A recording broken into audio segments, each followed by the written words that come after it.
தாய் தமிழ் உறவுகளுக்கு வணக்கம். திமுகவிலிருந்து விலகினார், அதிமுகவுக்கு ஆதரவு தெரிவித்தார் என்ற தலைப்பில் இந்த காணொளியை காண்கிறோம்.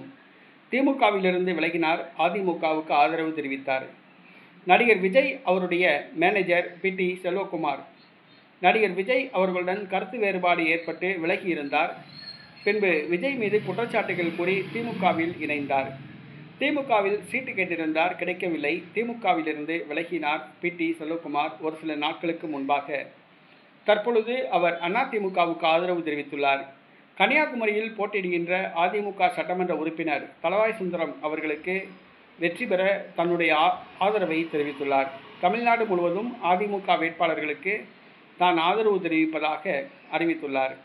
நடிகர் விஜய் அவருடைய மேனேஜர் திமுகவிலிருந்து விலகி அதிமுகவுக்கு ஆதரவு தெரிவித்திருப்பது தமிழக அரசியலில் ஒரு சலசலப்பை ஏற்படுத்தியுள்ளது. நடிகர் விஜய் அவருடைய மேனேஜர் நடிகர் விஜய் மீது சராமரியான குற்றச்சாட்டுகளை கூறியவர்.